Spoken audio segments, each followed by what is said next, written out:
¡Viva la Revolución Cubana! ¡Viva! ¡Hasta la victoria! ¡Siempre! They're known as the Army of White Coats, and their medical teams have been dispatched from Havana to help at least 16 countries, including South Africa, Qatar, and Italy, battle the pandemic. Miedo tenemos todo, pero hay una tarea revolucionaria que cumplir y el miedo se controla y se pone a un lado. So why are doctors from Cuba, a country with one of the lowest GDPs per capita in the world, so special?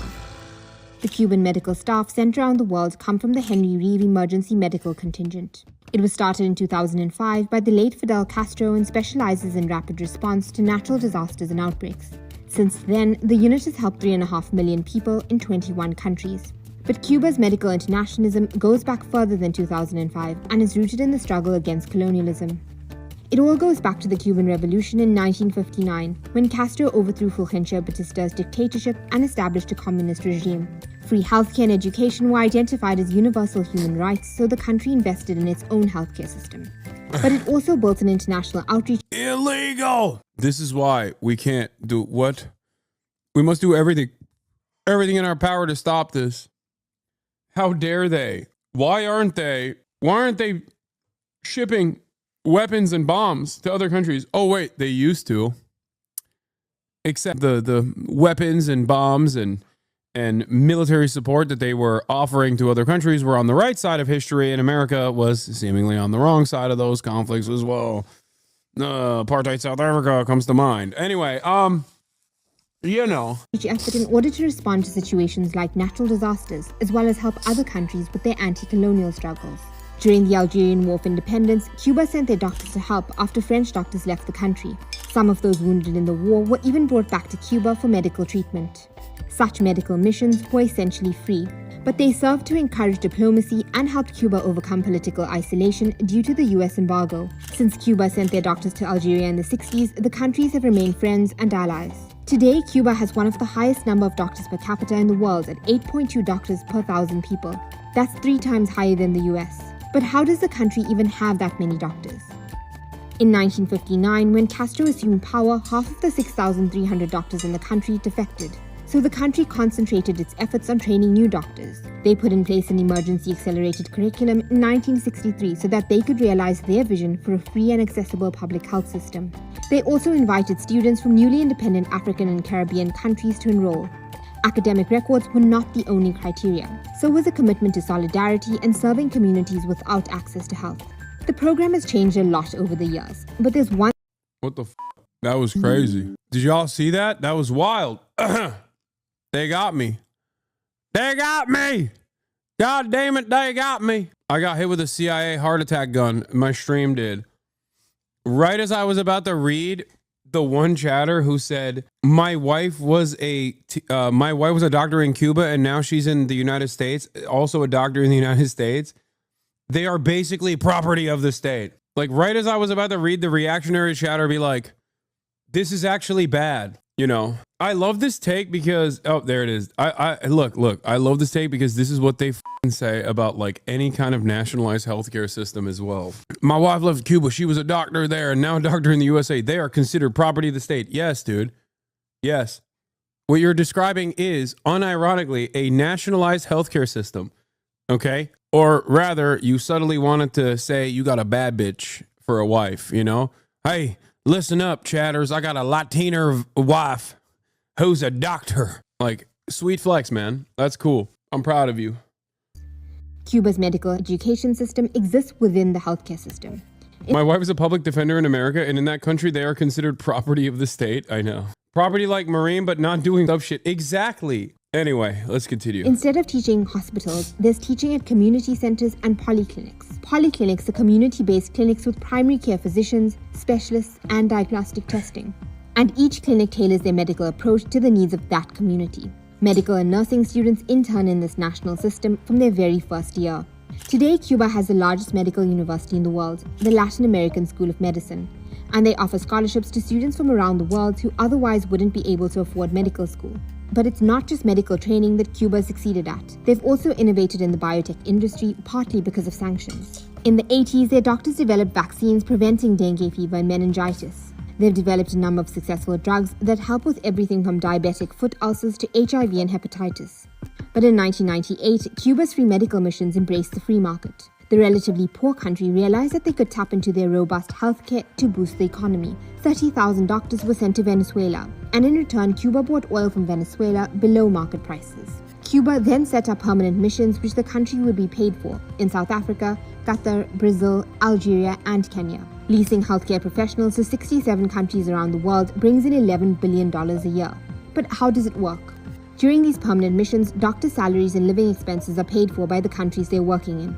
But the Cuban government also gets a cut. Reports suggest that between 75 and 90% of the salary goes to the government, but the doctors still end up earning. By the way, this is literally the reason why the American government wants to put an end to it. Yeah. It's crazy to think that like these dudes found a way out of the insane, the completely unjustifiable sanctions and trade embargo that they were placed under by America, the world's largest superpower, who was mad that they had a successful socialist revolution against the America-backed dictator, that they just never let Cuba have a moment to be itself, a moment to recognize its autonomy, its sovereignty.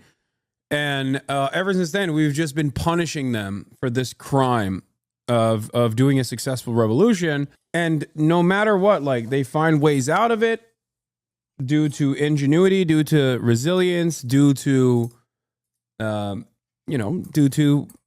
central control and central planning. And even then, it's like America will never stop being the biggest evil villain of all time, in spite of it all. A lot more than they would in Cuba. But some doctors aren't happy with the arrangement and have complained of harsh living and working conditions. In 2006, the US created the Cuban Medical Professional Parole Program. It granted visas to any Cuban doctors who wanted to defect. We just found Chatter's wife, by the way. The program ended in 2017, but before that it's estimated that 7,000 doctors defected. US officials have called Cuban international medical missions and modern slavery.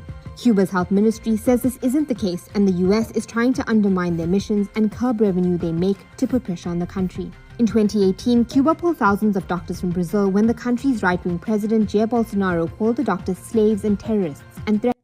Yeah, Bolsonaro saying this is slavery. It's funny because, like, you know, he loves slavery. I don't know. Threatened to cancel medical cooperation agreements.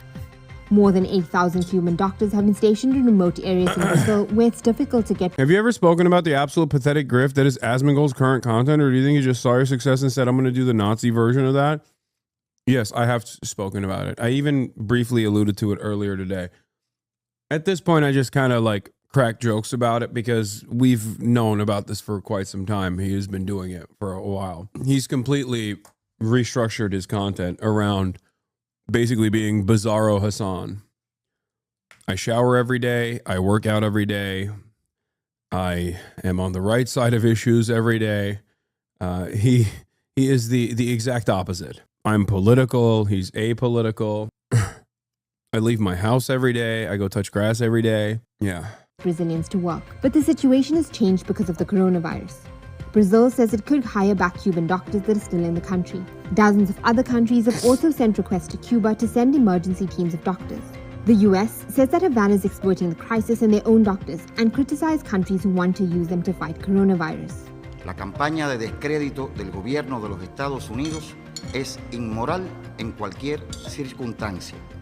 Es particularmente ofensiva para Cuba y el mundo en momentos de una pandemia que nos amenaza a todos y cuando todos deberíamos estar esforzándonos por promover la solidaridad y la ayuda a quienes la necesitan. But with more than 250,000 people now dead from coronavirus, is now the time to criticize medical missions which could save lives?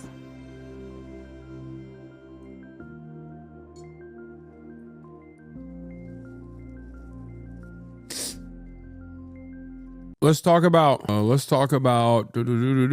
more to talk about before I move on to Elon Musk and Vivian. Well, I do want to talk about Elon Musk in general. Jokes aside, you are the more apolitical between the two of you. You have a set of beliefs based on empathy and actual common sense for daily living. He's a reactionary weirdo, as every one of his convictions colored by reactionary political sentiment. Yeah. Oh, part of the reason why I'm interviewing a doctor from Cuba is because the Trump administration has taken new initiatives specifically to undermine countries that have good relations with Cuba and are they allow or they get Cuban doctors to come and help with health care in their countries. Now, there's a bunch of Caribbean nations that do this. Jamaica obviously is one of these countries, and Marco Rubio actually landed in Jamaica earlier today. And as you guys understand, here's the consent manufacturing machine. Caribbean leaders deny U.S. claims that Cuban health workers are victims of forced labor. But here it is. Marco Rubio landed in Jamaica aiming to spear Cuban doctors providing crucial free healthcare across the region, but the Jamaican prime minister shut him down, making it clear he had no right to speak for Jamaica or undermine the work of the Cuban doctors. We are, however, very careful not to exploit the Cuban doctors who are here. We ensure that they are treated within our labor laws and benefit like any other worker. So any characterization of the program by others certainly would not be applicable to Jamaica. We are ensuring that our program complies with all the international laws and standards to which we are a party to. Ironically, Marco Rubio is trying to change the international rules and standards. Once again, the whole purpose of this visit and part of the reason why I'm having this conversation with a Cuban doctor in particular is because little Marco is lying and is also actively trying to stop this Cuban doctor process from happening. On his first stop, the Caribbean, Marco Rubio arrived in Jamaica intending to attack the Cuban medical brigades operating in the region, but at the press conference, the Jamaican prime minister, as you guys saw, shut him down. About the provision of medical assistance, we have no problem with medical assistance. We have no problem with doctors. But we have no problem with medical assistance, but fuck the doctors that offer it if they're Cuban. How dare you? Little Marco! Believe me, little Marco. Can we just, for a moment, acknowledge how wild it is to accuse the former slave colonies of slavery and exploitation? Yeah. And the reason why we are accusing the former slave colony of slavery and exploitation, okay, and then this also is like, you know, you can say this about Cuba and Jamaica both, obviously, but especially on the Cuban front, the reason why we're saying this is because they overcame a fucking brutal dictatorship that had not de jure, but de facto slavery still in their plantation structure. So it is wild that America is still not giving up on trying to be the biggest piece of shit in the room, no matter how big the room is, you know? Fantastic stuff. Thank you, America. Very cool. Very cool.